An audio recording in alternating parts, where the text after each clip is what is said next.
আসসালামু আলাইকুম, সবাইকে স্বাগতম যদি ফার্মিং হাউস পেজে। সাম্প্রতিক কিছু সমস্যার কারণে অনেক দিন ধরে ভিডিও আপলোড করা হয়নি। রিসেন্ট আজকে সময় পাইলাম, তাই আজকে ভিডিও দিতেছি। ছাগল পালন করার সবচেয়ে সহজ পদ্ধতি হলো মুক্তচারণ অবস্থায়। যতটুকু পারা যায় মুক্ত অবস্থায় ছাগল রাখতে হবে, তাহলেই ছাগল ভালো গ্রোথ পাবে, ছাগল ভালো আসবে। এবং পর্যাপ্ত পরিমাণে কাঁচা ঘাস, যেটা কখনোই মিস দেওয়া যাবে না। পর্যাপ্ত কাঁচা ঘাস রাখলে ছাগল পরিমাণ মতো তার যতটুকু চাহিদা সেই হিসাবে খাবে। এই কালো ছাগলটা আমার ছাগল খামারের মধ্যে সর্বপ্রথম আমি 7,000 টাকা দিয়ে ছাগল কিনেছিলাম। এইটা আর এর সাথে একটা খাসি, আর এই বাচ্চাটা 7 দিনের বাচ্চা এরকম ছিল, সেই অবস্থায় কিনছিল।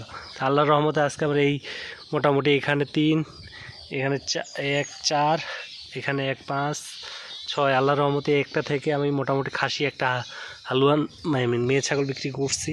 এছাড়াও আমার এখানে এখনও 7টা ছাগল আপাতত আছে। তার মধ্যে এটা তো সে নিজে গাব আছে, এখানে এই লালটা গাব আছে, এটা প্রথম বিয়ান, এটা প্রথম গাব হয়েছে। একটা বাচ্চা দিচ্ছে, এর বাচ্চাটা ওই বাচ্চাটা হয়। আর এর 3টা বাচ্চা দিচ্ছে, তার মধ্যে এটা একটা, আর এখানে গেছে 2টা বাচ্চা আসছে, এটা দেখা যাইতেছে না আপাত দৃষ্টিতে।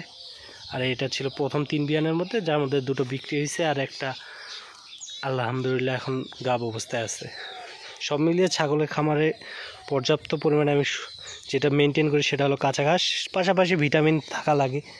AD3 খাওয়াই, তারপরে আপনার হইতেছে কি যেন কয় খোল খাওয়াইতে হয়, দানাদার খাদ্য রাখা লাগে, এর সাথে ক্যালসিয়াম দিতে হয়। যেহেতু গাব অবস্থায় আছে, পেটে বাচ্চা আছে, সেই সুবাদে তার ক্যালসিয়ামের ঘাটতি হবে। বাচ্চা ডেলিভারির সুবিধা যেন পায়, সেই সুবাদে ক্যালসিয়াম দেই, জিঙ্ক খাওয়াই, পাশাপাশি লিভার টনিকটা দেয় যাতে ওর খাদ্যে কোনো রকম সমস্যা হয় না। এছাড়াও নানা রকম আরও কিছু আইটেম খাওয়ানো লাগে, যার ফলে ছাগলগুলো সুস্থ আল্লাহর রহমতে থাকে ভালো।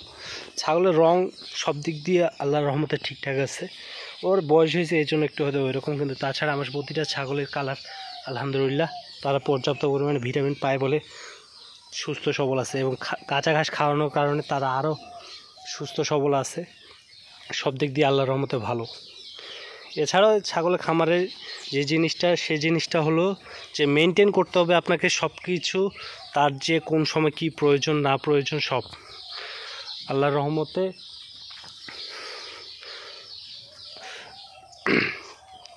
রহমতে সব কিছু মিলিয়ে জ্যোতি ফার্মিং হাউসের মোট টোটাল এই মুহূর্তে ছাগলের সংখ্যা হইতেছে 13টা, যা দিয়ে আল্লাহর রহমতে ভালোই চলতেছে। আমার এই এক ছাগল থেকে মোটামুটি 9 ছাগল পাইছি, 9টা পাইছি, আর একটা কেনা আছে, সেটা দিয়ে মোটামুটি 13টা ছাগল আমার এই মুহূর্তে খামারে অবস্থান। দেখুন তাদের খাওয়ার লিমিটেশন কী পরিমাণে খাইতেছে আল্লাহর রহমতে আলহামদুলিল্লাহ।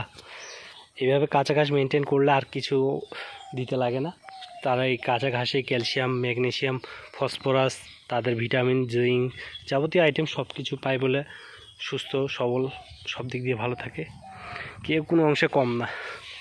এও দেখেন বস্তার মধ্যে ঘাস, কাটা ঘাস এগুলো খাওয়ানো হয়েছে, এই যে রাখা আছে, সেই ঘাসগুলো বের করতেছে আর একা একাই খাইতেছে।